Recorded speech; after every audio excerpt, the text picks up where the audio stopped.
Welcome to The Project. A Sunday afternoon down at the local shopping centre. Maybe coffee and lunch with the kids at the food court. For thousands of Aussie families, it's just a normal weekend. Not normal? Brawling gangs with machetes, terrorising innocent bystanders. Now, a major development following that terrifying machete gang brawl, which unfolded at Melbourne's busy Northland shopping centre yesterday. 2 teenagers and 2 young men have been charged, and police are advising anyone else involved to hand themselves in. They also praised the bystander who took one armed offender down. Whilst we don't encourage members of the public to become involved, Anthony certainly performed an outstanding job in that citizen's arrest and holding that offender till police arrived. The incident has forced the Victorian state government to fast-track a ban on the sale of machetes. The first of its kind in Australia, the ban will come into effect at midday Wednesday. And we're doing this today as quickly as possible because we must never let the places where we gather, the places where families come together to meet, to shop, to enjoy the peace of their weekend, become the places we fear. We're coming to you from the lands of the Kulin Nation. Frank Bonnici was the victim of a separate machete attack near the same shopping centre just months prior and is with us now. Frank, tell us about the attack on you. Hi. My partner and I were just walking behind Northland Shopping Centre and copped a whole bunch of homophobic slurs, so we answered back to them. Then they just looked at each other, hooded up and approached us. And eventually they called out to a whole bunch of other people behind us and they were running towards us, and we thought we're going to get gay bashed in broad daylight. And when I turned to grab my stuff, they wielded a machete and sliced my arm. They sliced your arm. How seriously were you injured? Well, that's a scar there. I don't know if you can see, but look, it could have been a lot worse. Could have literally just struck me anywhere. It could have struck me on my chest, my back, whatever. Yeah.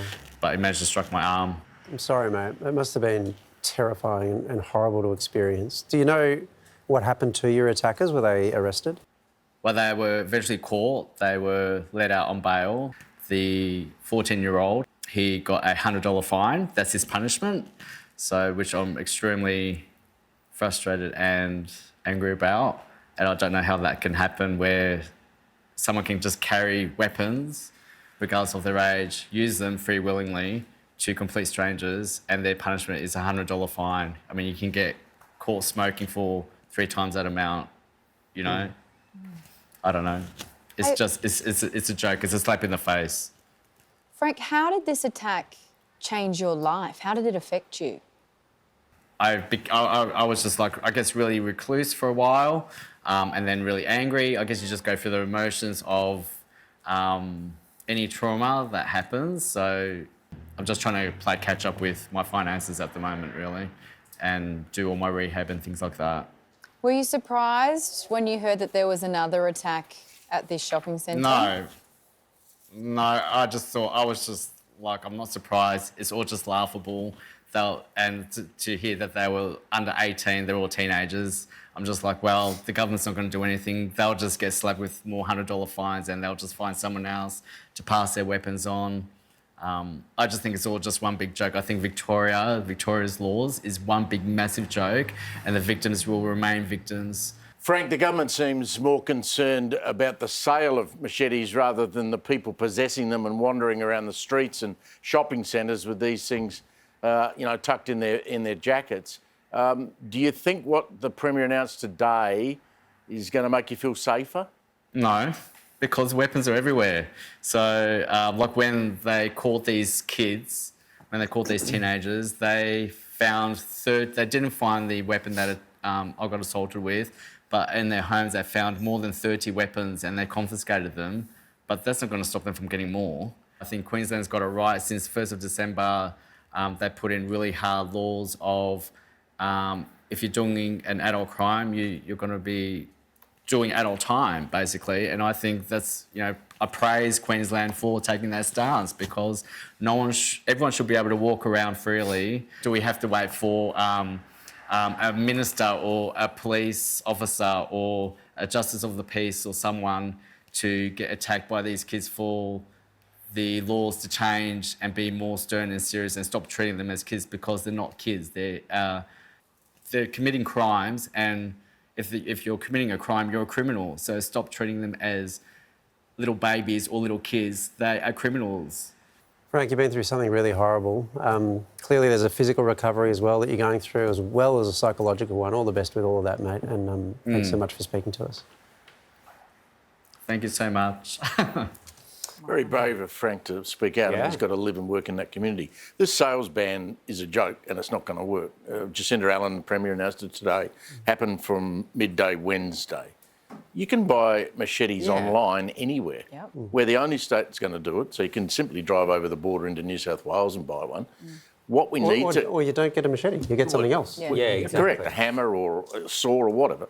We've got to crack down on possession. That, as Frank said, that law where you're going to be fined a considerable amount of money and you're going to perhaps serve time in jail is not going to come in until September 1. Why?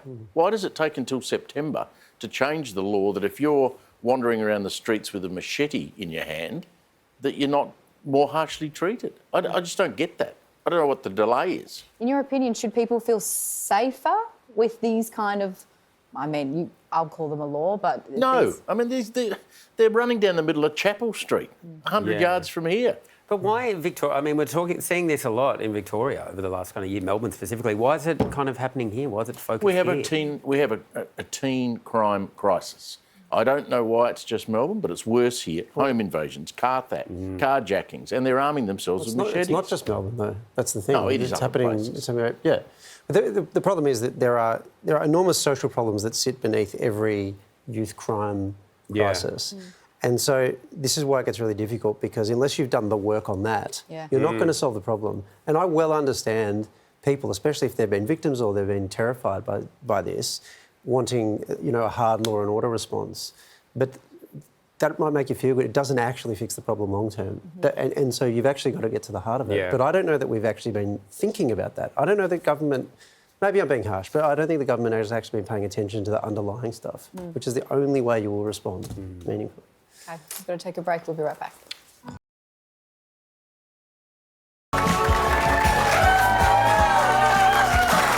Welcome back. You're watching The Project. Well, as Israel continues to pound Gaza, Australia's PM has weighed in on the Strip's unfolding humanitarian crisis. With Palestinians facing a deepening humanitarian crisis, the Hamas-run Gaza government has called for more international help.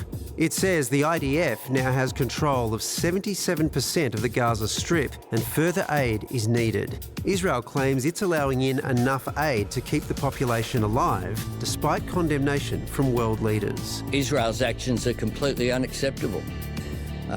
It is outrageous that there be a blockade of food and supplies to people who are in need. Albanese made his remarks as US Secretary of Homeland Security Kristi Noem touched down in Israel to meet with PM Benjamin Netanyahu. Her visit comes just days after a deadly attack on 2 members of Israel's embassy in Washington.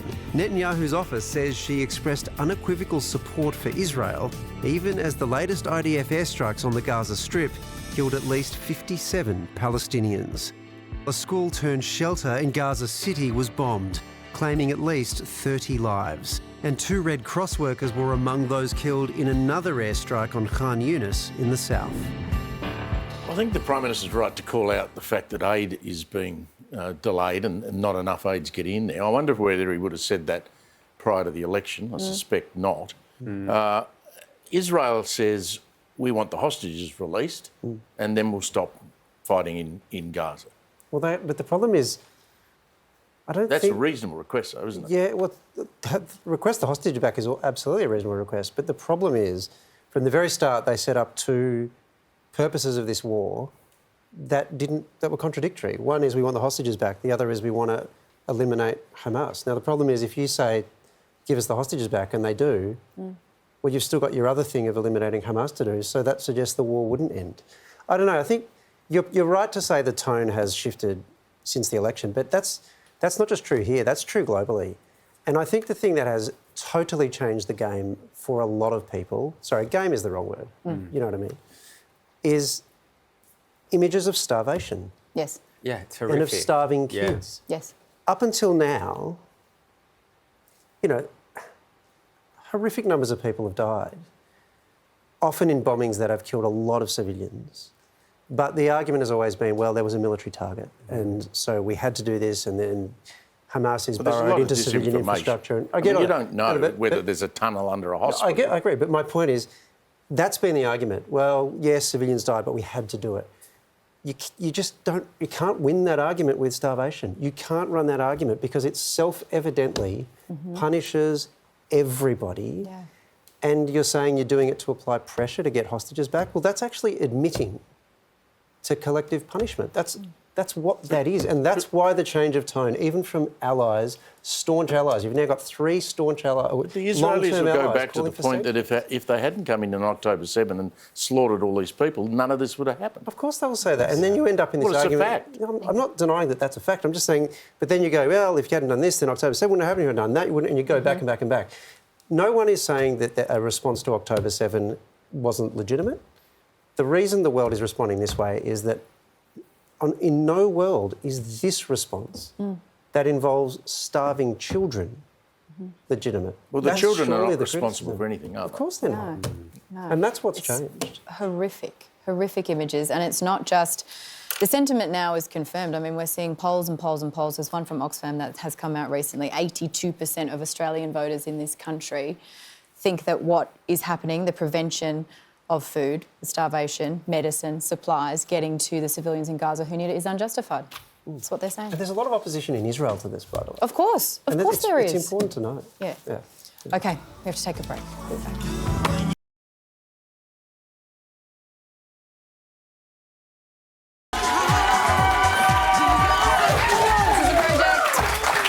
William Googe is the fitness influencer who just smashed the time for the fastest run across Australia. But from questions over heart rate readings to astonishing speeds, now accusations of foul play are swirling over the Brit's incredible achievement. The fastest human ever to run across Australia. You know, there's a certain idea of what an ultra runner looks like, how they're supposed to be, and Will is very different from that.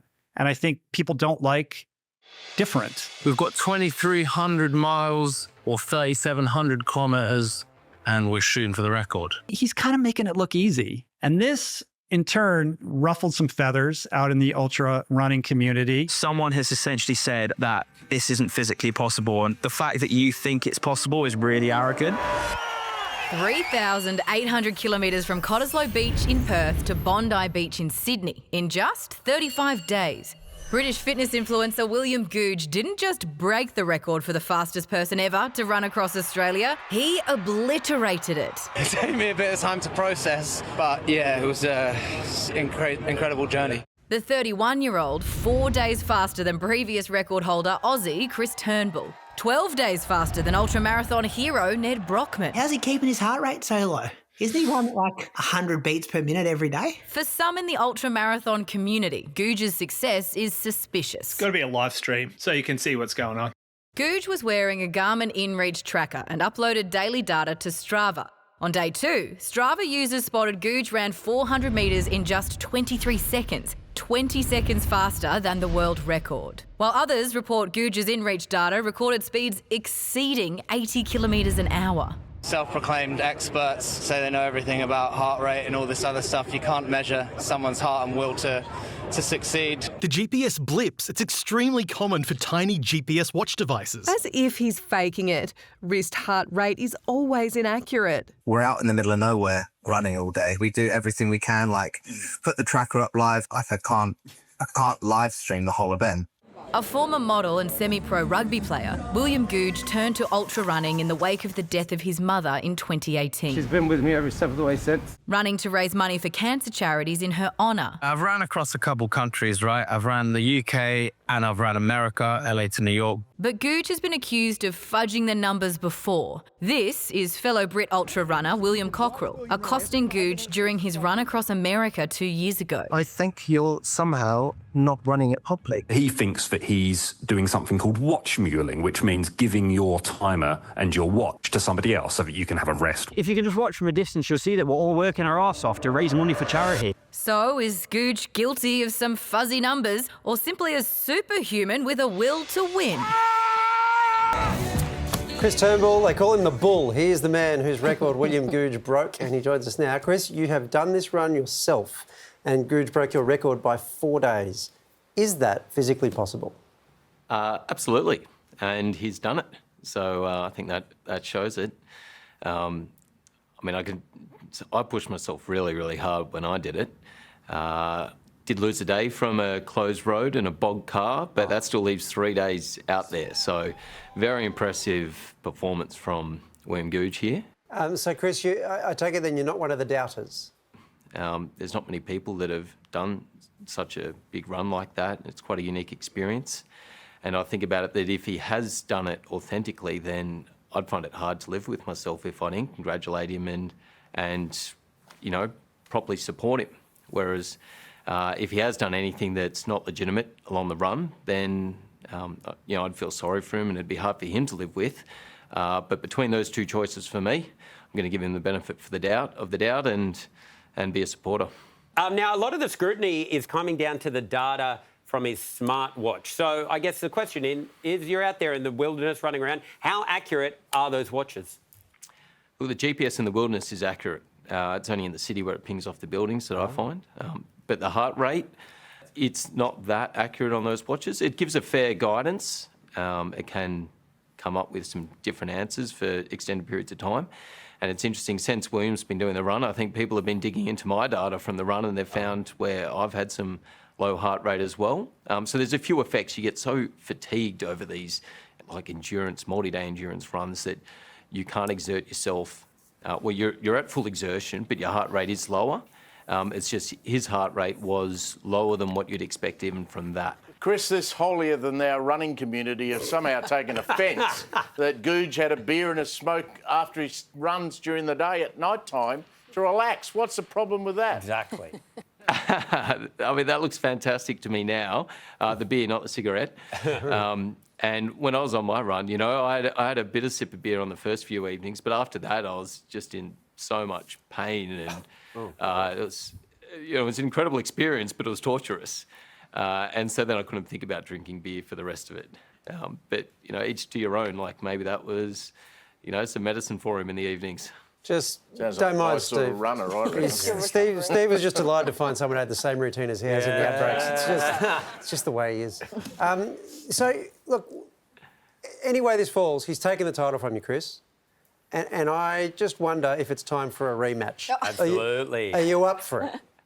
It's a long way to go and do it again. I'm on to new adventures now. For me, it wasn't really just about the record, it was really about the experience. I think as the benchmark gets faster, we'll have more and more elite athletes coming out to challenge it, and particularly this run from Perth to Sydney. But no desire to go back out there again. I'm on to new adventures. Well, Nation, I tried, but Chris chooses not to run. Yeah. Thank you very much for your time, Chris. It's wonderful to get you this question. You're welcome. Thanks, Anthony. You're watching the project. We'll be back after this.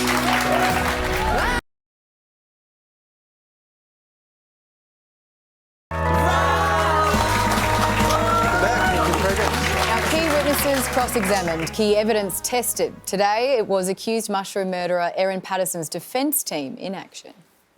Senior Digital Forensic Officer Sharman Fox Henry, who analysed data from a computer, mobile phones and a tablet seized from the property of the accused mushroom murderer, was back in the witness box for cross-examination. Fox Henry acknowledging that the qualifications he holds now he didn't have at the time. A photo of a black dehydrator extracted from the tablet shown to the jury. Fox Henry confirming it's not possible to say who had taken the photo or if it had been sent by someone else. Regarding the computer used to visit the iNaturalist website and a page referencing death cap mushrooms, Fox Henry confirming he didn't conduct further analysis of the website visits. So there's no way of telling who had used the computer and for how long.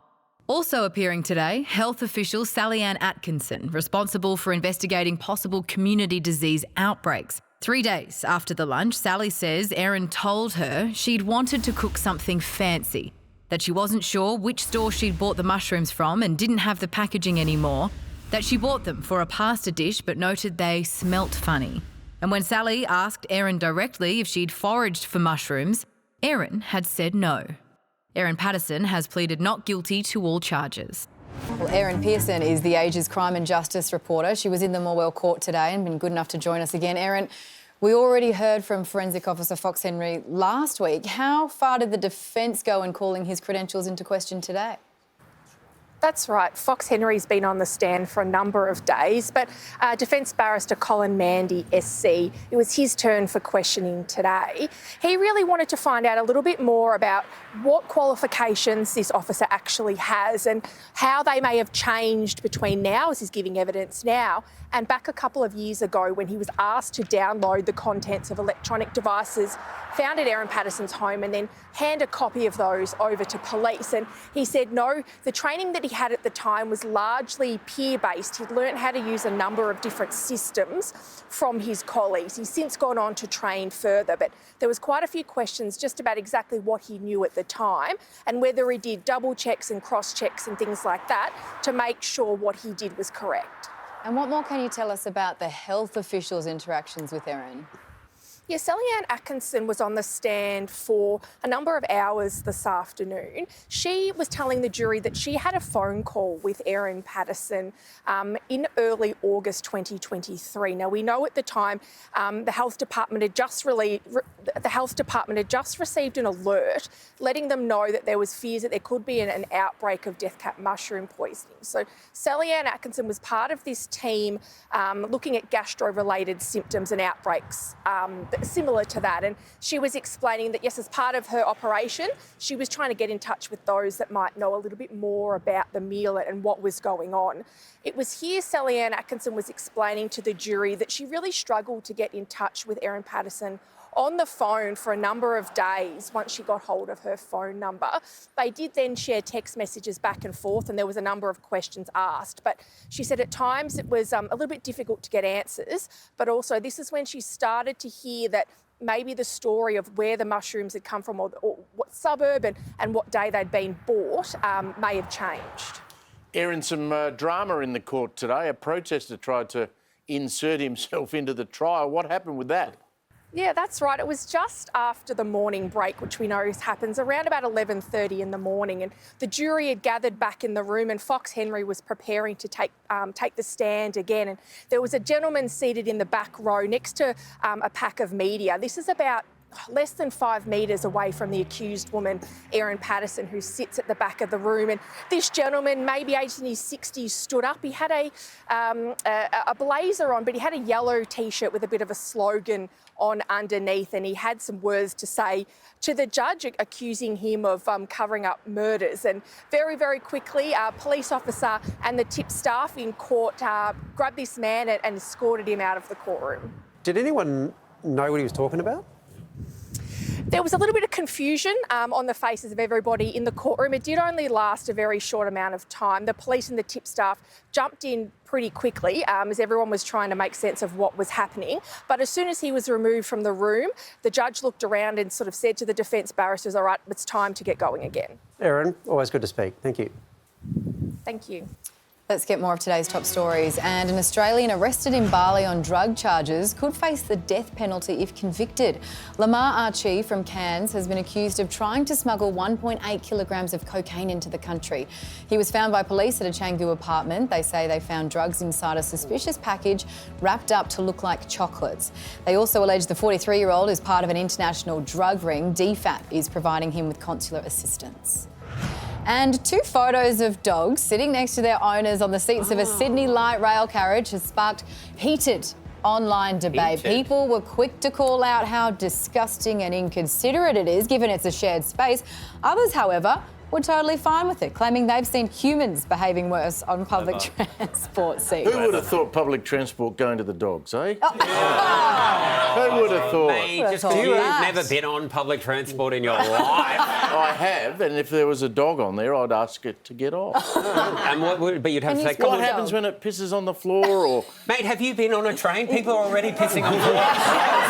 Not on the train I'm on. Yes. Okay. Yeah, God. Okay, let's go to the US now, guys. I'm excited about this. The Japanese animation event Animazement. Oh, you won't shut up. I love it. Now, it's where cosplaying punters roll up dressed as the characters that we all know and love.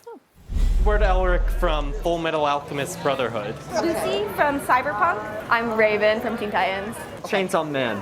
hell yeah. He's a devil from hell that has come back to kill more devils. Oh, yeah. I know Chainsaw Man. He's in my dreams every night. Now, the attendees were all keen to share why these sorts of community events are so important, and they are. Nice to match with people and kind of like really feel connected to the community. It's just a nice place of community. I just wish it had more visibility, since I cannot see at all.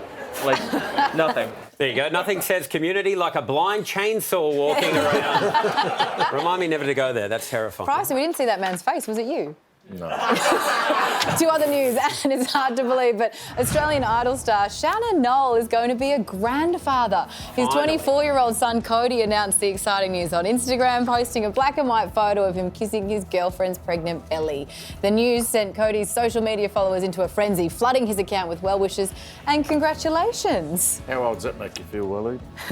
Yeah. Although Nozzy was older than the other contestants back in... So he's kind of already... Yeah. I think it's the perfect age to become a grandparent because you're still in your prime. Yeah. I don't have kids yet, but I hope I'm somehow a grandparent at 49. Is that how old you are? 49. I don't know how it all works because then you've got time to hang out with them. You can have a running race with them. Mate, I need to introduce numbers to you. There is no way. I don't think that's how maths You've works, tried Samuel. this before, you know No, it won't work. it's too hard. Do you think every grandparent doesn't work or something? What sort of a fool are you? Oh, mate, you didn't know people piss on the train before, all right? We're all learning on this show. OK, speaking of learning, guys, this is a big moment for you because you guys, you three, particularly, you hate sport. And everyone here knows that. Whenever I say you guys want to watch the big game with me, you always say, ew, sport. Oh, yeah, right. Well, nerds, enjoy book club. We're going to do some jock sports right now. It'll be painful. Here you go. First up, Lando Norris won the Monaco Grand Prix, which critics have described as a boring and uneventful parade. Look at that. It looks like Parramatta Road at peak hour. Real Sydney reference. Max Verstappen, though, he knows how to make it more exciting. Honestly, we were almost doing Mario Kart. Yeah. Then we have to install bits on the car. Maybe, you could throw bananas around. Oh. Ha ha ha ha ha ha. Some of that classic Dutch humour. Nice one, Max. To the NRL, and while his Dolphins beat the Bulldogs, hooker Kurt Donohue's nose chalked up a very big loss. That's after he got hit the broken nose. Look And at on the the right angle. is once they put the conch back in the line. This is the actual process of putting it back in the... And he's filming it on his phone. I mean, I get that you want to impress Mum in the group chat, but come on, mate, you can't film and be like, look, Mum, this is the last time I could breathe through my nose. Like, she's not going to like that. And it got worse because then in the post-match, Brad Fittler did what only the great man Freddie can do and somehow made it worse. Give us a look at it. No, don't touch back it. in. It was sideways, but they got it back in, thank God. Are you married? Nah, not yet. No, singles. It might be too late, big boy. Freddie, so the only thing worse than a broken nose is a broken heart, brother. What are you doing? Yeah, I'm very sweet. To the Aussie rules, and forget the AFL, guys. There's nothing going on in the AFL, apparently. I'm a VFL fan. I follow it. My team there is called the Sydney Swans, and their player Jordan Enderman may have given us the greatest goal in history. Look at this. Marcelo, whose kick was So smothered. we're deep in defence here. And now Throws on the boot, bit of a goal. tool. There's the barrel. Bring back the barrel. Deep That's into gone the about forward. 60 metres inside the forward 50. In fact, it's Go, still son. going. Go. This will be remarkable Go. if it sails through, and it does. That actually is That's 100 metres, and I know you guys don't know sports, so that's a big kick, is what I want to tell you guys. Yeah, unfortunately, he did tear both hamstrings, so, you know. And we'll go from that kick to maybe the worst I've ever seen. So here he's lining up for goal. This is some local footy. I mean, I think it's footy smarts. That's how you don't tear both hamstrings. Like you're playing ahead. Let's go to the baseball in America. The heavy rain did not stop this man from celebrating. Dumped a lot of rain as Durant sends this one Good high whack in the deep air, in the and it's crowd. Strange sport, isn't it? Look at this.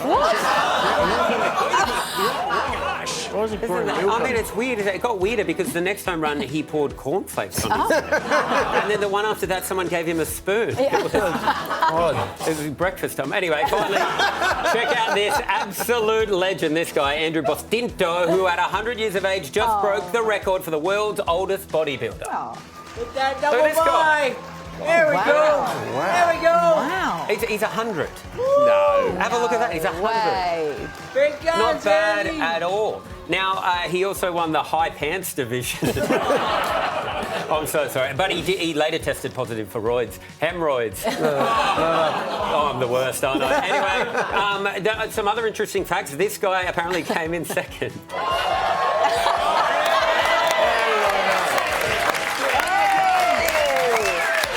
Thanks a lot. I'm clapping myself. That was the segment. Hey,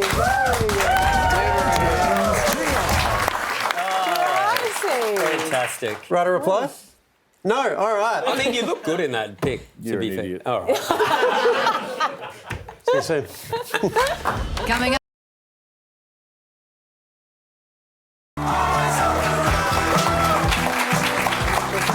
Welcome back. Our next guest is Amer, a Palestinian-American comedian who, after travelling the world, has finally made his way to us. I was performing in London, this guy in the front row, I look at him, I was like, excuse me, sir, what part of England are you from? He loses his mind. He's like, oh, I'm not British, I'm Australian. Aussie, Aussie, Aussie. And all these Australians popped up like little minions, like, aye. I was like, whoa, hey, hold on. I didn't realize it was so offensive to mistake an Australian for being British. I just looked at him. I was like, my God, man, the British flag is inside of your flag. It's in the top left-hand corner, FaceTiming your flag. Would you please welcome Amer?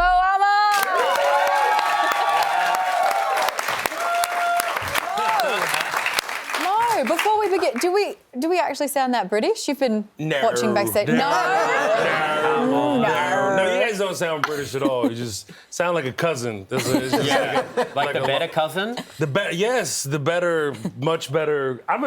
Yes. Yes, of course, it's the best. And when I'm in London, I'm going to say the opposite. Spoken like a true comedian, actually. Thanks for coming in, Matt. I know you're not like a standard American comedian because you've just shown knowledge of geography by knowing at least 2 flags around the world. Wow. So it's exciting to have you here in Australia. Thank you. So I don't want to say thank you. You just insulted my country. I remember this old joke. There was a guy on stage and he was talking about how, he was in the state of Alabama and he was like, you guys, do you know that you're 48th in education? And a guy in the crowd goes, out of how many? So, so congratulations on the Netflix show. Thank you. No, it's a fantastic show. Appreciate and it's it. sort of loosely based on your experience as someone seeking asylum in the United States. You're doing all sorts of crazy things, selling dodgy sneakers out the back of a car, all that stuff. Did that stuff really happen to you? Well, I mean, most of the show is based about my life. The asylee, immigration, refugee process is 100% it. I mean, some of the things in the series itself was literally copy-paste, and some of it was fictionalized, obviously for performance, to really challenge myself and really support the entire story of the season. Yeah. So in this show, there's a lot of stuff about hummus. Yeah. Now, you have opinions about do's and don'ts on hummus, don't you? You're very firm on this. I do have a lot of opinions on it. I just want to hear how you say hummus. You were like scared and very timid to say hummus. Waleed should have asked that question somehow. Yeah, of course. I mean, there's obviously hummus etiquette that people are unaware of. First of all, most hummus that you see on the streets now is not actually hummus. It's very lumpy and it's not proper. Everybody's dipping carrots and celery, which is absurd. Don't do this.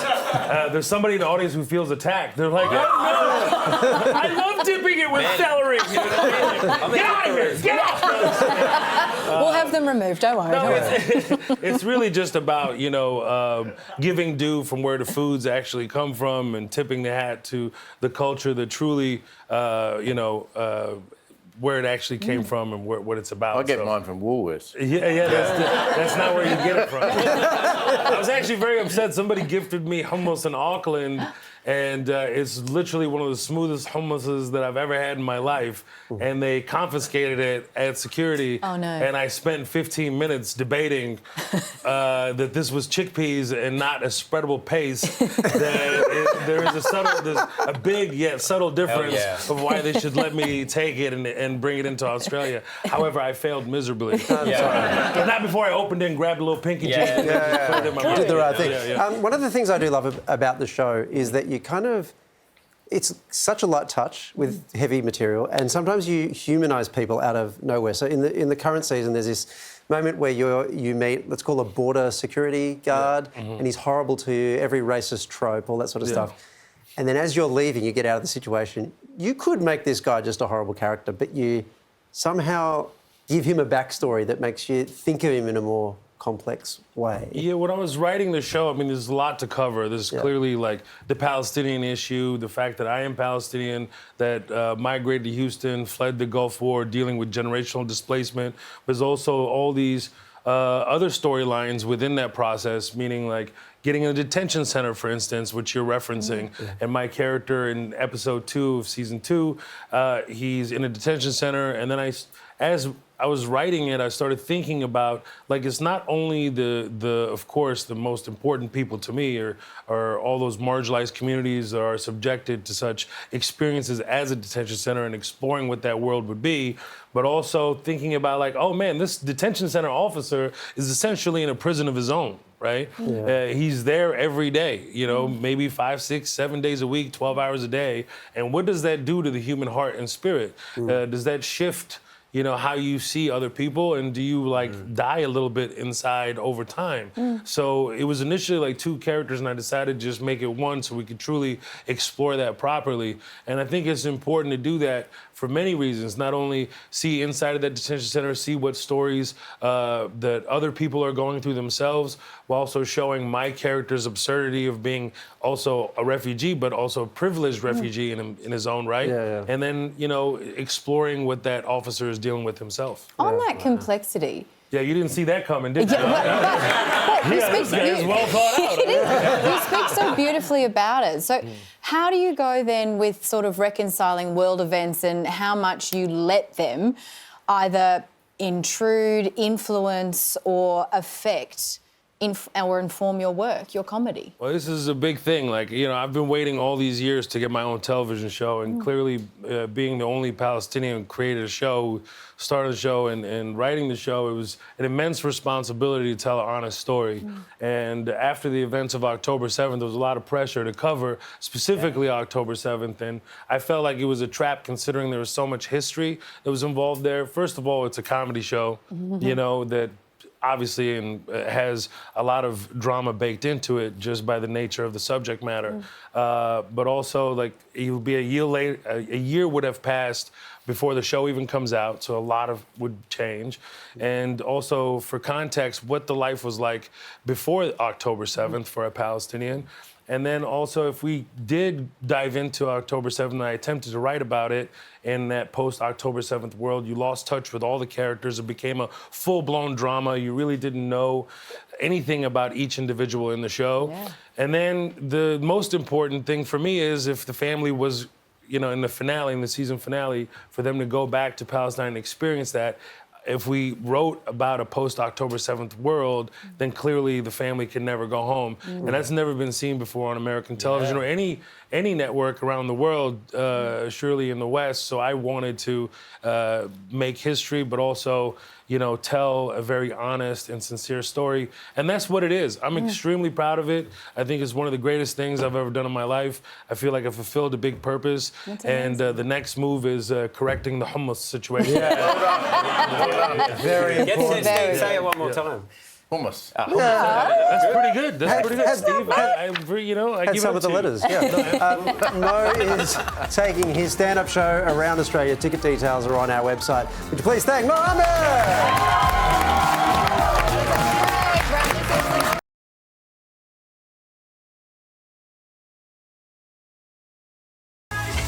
Back watching The Project. Our next guest is a famous frontman who's broken away from the band.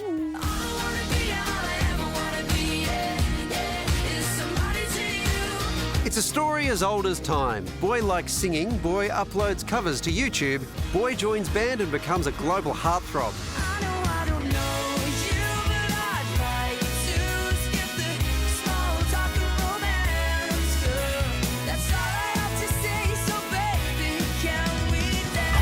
Okay, maybe not a common story, but that's how Bradley Simpson found himself front and centre with the Vamps, going on to rack up 6 billion streams, along with millions of adoring fans.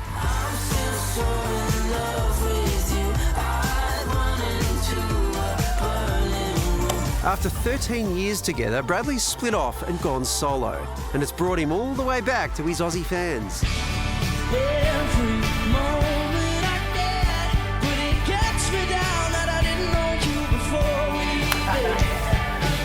Hit it, Waleed. Would you please welcome Bradley Simpson? They're very good. They're very good. Did you make them yourself? No, but he wears them every day. Does he actually does? It makes sense. He actually does. too. Welcome back to Australia. Your biggest fans are super thrilled, including Waleed and everyone in our audience. Just how does it feel, though, being here without the boys? It's nice. It's a bit weird. It's like it takes a bit of an adjustment to. It's quieter, and then I'm realising through the solo stuff I actually speak to people at parties now, because usually I'm like, me and the boys would just stand in a corner and talk. And now I'm like, right, I've got to be social. But yeah, it's been really that's nice. fun. People are talking. Often I'm at parties, no one talks to me. Like I can cry and they won't talk back. You know. So I'd speak. You're doing well there. Thanks, man. You're also playing like different venues now because it's your solo thing. How are you adjusting to that? It's fun. Yeah, it's like going back into smaller rooms, which I really like, because I think the big rooms that I feel very grateful to have played in the band. Yeah. But you lose a bit of the intimacy, so it's really nice to go back in small, sweaty rooms and you can kind of interact with the crowd a bit more in a different way. One of the things you're doing is Q&A. Yes. Curly questions. What's the hardest question you've had thrown at you, Bradley? A little bit, yeah, it can be. We can wind up the meter if you like. We don't have to. No, it's the range that throws me. Like the other day, there was a girl who was like, if you had to have a type of crisp for your fingers, what crisp would you choose? And your answer was chisels. So then, like question. 5 minutes after, there was another girl who was like, where do you see yourself in 5 years? So it's a real, like... And you're like, then I'm questioning my... fingers, obviously. Quaver hands. But, yeah, so it's a real range, to be honest. Now, so you've released an album, a solo album. It's called The Panic Years. Yeah. When did you start panicking? I don't know, to be honest. It's just been a theme. But then I spoke to someone earlier and they were like, he was in his 40s and he was like, I'm just going to let you know that it doesn't end. I was like, oh, that's good. He was like, the panic years always go. But no, I think it was written about, I wrote about the past 10 years of my life and like growing up in the band. And I think panic often gets perceived as like a negative thing. And I really wanted it to be like, I learned the most throughout all of those like panicky up and down moments. And I look back and I'm like, I had the most fun throughout them. So, you are almost 30 though. Yeah. Like, how do you feel about that? Fine, yeah, fine. Oh my God. No, I feel good. I've only heard good things, to be honest. Everyone's like, your 30s are great. Yeah. So, they're all right. Any advice? Yeah, wear these glasses. Yeah, thanks. Can I say... Hey! That's it. That's how you get it done. Yes. I mean, nearly 30. Yeah. What a surprise. They look better on you. They look way better on you. I prefer them on you. Super duper quickly, because we're almost out of time, I wanted to talk to you about your food reviews on TikTok. Are you doing any in Australia? We've got a big foodie culture here. You do, yeah. And the food's amazing in Australia. I was so excited to come back for that. Any recommendations would be more than welcome. Waleed's house is really good. It's Thank really you. good cook. Hard to get in, though. Cook. Yeah. Hard to get in. Yeah. But I tell you what's great, the hummus is amazing. I'll have to try There's so many great stops for you ahead of this tour. Just enjoy everything. The final tickets, final tickets, so got to be quick, for Brad's tour are on sale now. All of the information is on our website. In the meantime, please thank Bradley Smith.